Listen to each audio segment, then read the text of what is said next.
Great. One of the things that I'm realizing as people are doing the report backs is that all the mad scribbling I did this morning about these I didn't really need to do because you guys are covering it all.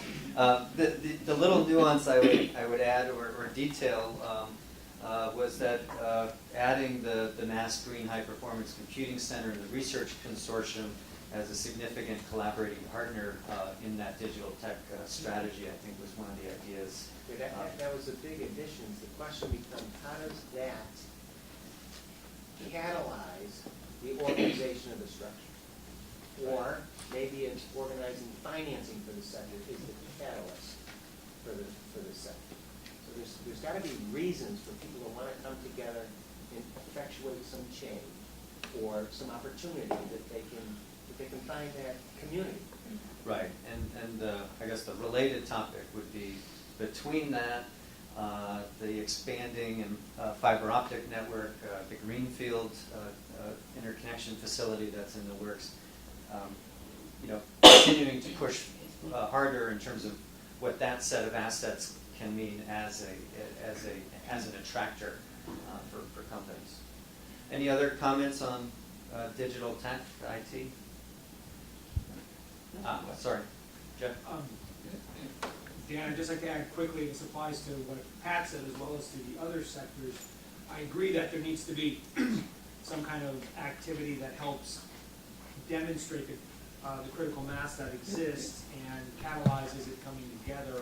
One of the things that we don't yet have, which I think would be important to enable this, is to get a better, more detailed characterization of what currently exists.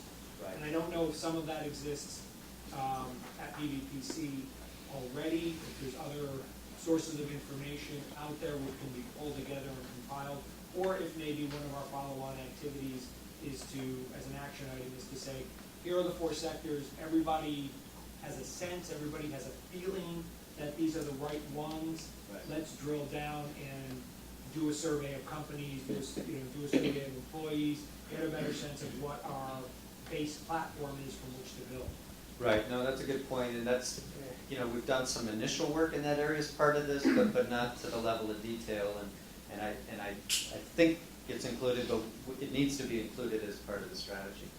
And in response to Jeff's comment, the EDC has been working in this digital technologies cluster for over a year now, trying to catalog who's in it, what should the parameters be that define the cluster. And so we have a good working list to start with. It's not all inclusive, but it's a good working list to start with. And we also had a number of meetings with people in this cluster and are starting to get an understanding at least of what some of the needs are, potential catalyzing events would be. And capital is certainly one of them. The other point, and I don't want to belabor it here at this meeting, but the involvement of Cisco and the others who have already got an strong interest in the HPCCs, who are leaders globally in digital technologies, would be very helpful to this development of this cluster and some guidance around the cluster. And so I think we should make an effort to involve them earlier than later in this conversation. I know you've already had some preliminary conversations, but I'm talking about a more in-depth involvement. Right. No, I agree, and some invites were extended for the workshop. People are busy, what have you, but Yeah. follow up in a way that you described. Clean energy innovation and development. Jim, would you care to share a few findings from that discussion? Sure. This strategy has a couple primary dimensions. The first, which is to develop a strategy that allows us to scale the clean and cheap energy to meet what we hope is going to be a growing demand. And the second is to execute in a fashion that's going to allow us to attract clean technology, innovation, and entrepreneurs to locate here to do their development and hopefully some production. So we had a good discussion along those lines. Some of the changes that we made were adding partners to the mix and identifying some missing elements, like working closer with the university, particularly the consortium partners in UMass and all the activities going on at the UMass. And trying to weave the technology piece in there, the smart grid, the components for conservation activities. So, one of the challenges we had was trying to get the regional component blended in smoothly, because there's some inherent assets here in Holyoke that are not ubiquitous in the region. So, not only trying to, I guess, develop the strategy, but who owns it at the regional level. I mean, Tim and his group have done a great job with the Pioneer Valley Plan for clean energy, but from an execution standpoint, we've got to, and this will evolve over time where I think it may be a more obvious owner for that. But Jim, I don't know if you want to comment on some of that. That covered it pretty well. The discussion that we had about the regional versus local, that there's an opportunity to really start locally and look for some local wins, quite honestly, very much closely tied to Holyoke Gas and Electric, but then to tie that into a larger regional strategy over time with other munis and then other clean energy companies like Flow Design. And then there were a number of obstacles, as there were in the other strategies, that we really have to identify effective means for making these things happen, because even when policy at all levels is on board, executing you get opposition at the local level and state levels and all sorts of stuff. So no different than any other strategy. There's going to be work involved, but I think it was we were starting from a baseline that was in pretty good shape already. There were minor tweaks made, and it was a good talk. Great. Anything else, Jim? Yeah, the couple of embellishments I would make is that for this particular strategy, I think there was a high level of confidence. This is an emerging strategy now, and reminding ourselves what one of our bedrock tasks is how do we create jobs? This sector has a lot of potential to create jobs in a whole variety of sectors, high, medium, and lower. But you have to Jim's point, it has to be done in stereo. It has to be local, regional. It can't be just one or the other. In that context, Holyoke was seen as playing a very special catalytic role. And the last thing, there was a lot of talk in various ways and shapes about what we really need, though, to capitalize on this, whether it's Holyoke or the region, is to get as many things done as we possibly can on the ground, and to use that as the raw material to market the region, to have something to say with substance, not sort of superficially, but very substantively. So I thought it was a really good discussion. Got some very good feedback. Great. Thank you. Last of the 8, but one that we're pretty excited about, the urban agriculture cluster. Kathy, I know you were a lead on that one.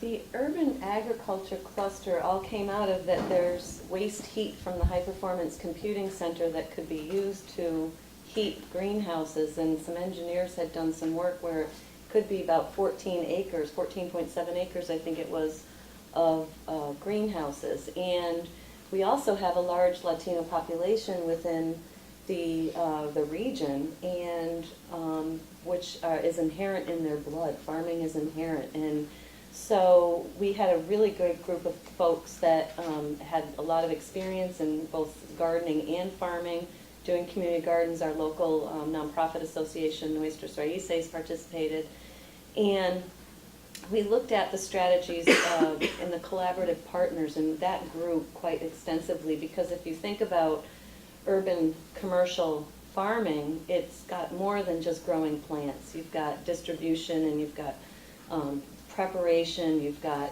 canning or drying, or however your food is stored. And there's butchers, there's a number of different things. So it's looking at community partners like Dean Tech Culinary or the culinary program at Holyoke Community College. And so we talked a lot about who those partners may be. The other thing is we looked at what's the inventory of land available that we have for commercial gardening or farming And could we use mill buildings to do that as well?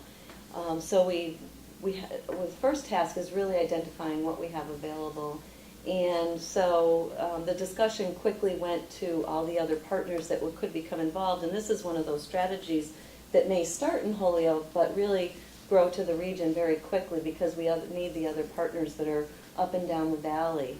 And this is, I mean, it employs folks, it gets people who work with local schools and institutions. What are the needs of institutions as far as food locally here?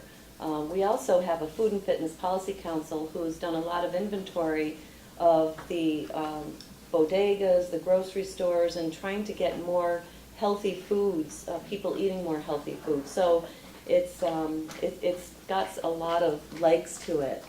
I think, and also, one of the things we talked about is not only commercial farming, but a component of this would be expanding our local smaller gardening opportunities for local residents and bringing them to the farmers market. So it's a multiple approach. It was a great group, and I'm really looking forward to how we handle it and tackle it.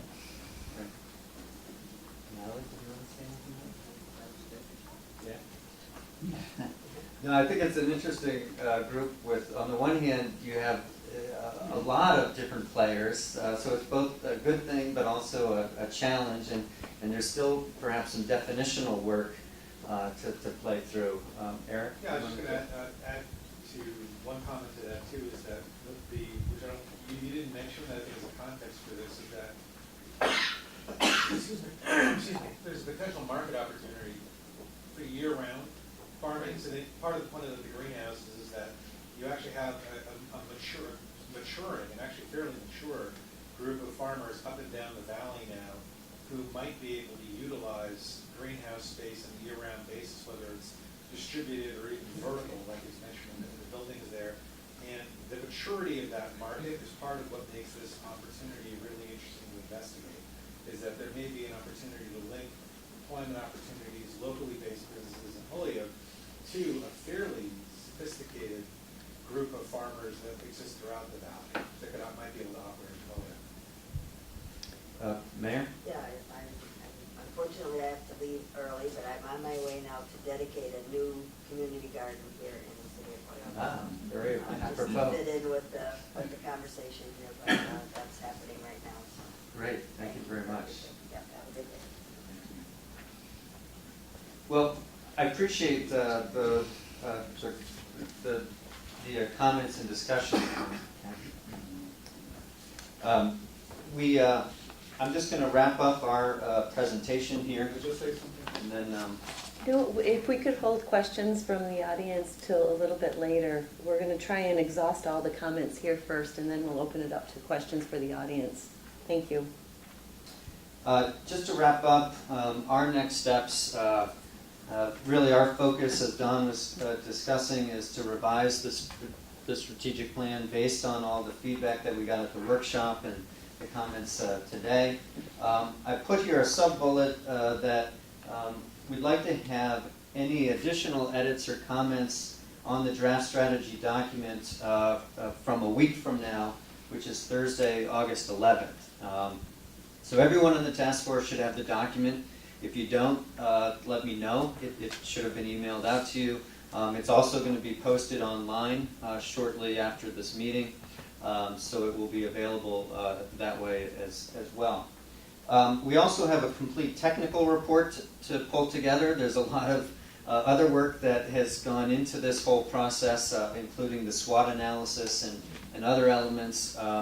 So that's part of our charge, and really planning to get that completed so we can do a round of will probably be a couple rounds of review and editing in September, with the goal of finishing the report and the strategic plan documents by the end of September. And then, as I think Tim mentioned, the idea is to bring the task force back together in October. And that wraps up our presentation for today. Bill, do you have a question? Or Are we segueing to discussion? Yes, I think we've covered 4, and I think now it's open, starting with the task force, for any other commentary, questions, concerns, et cetera.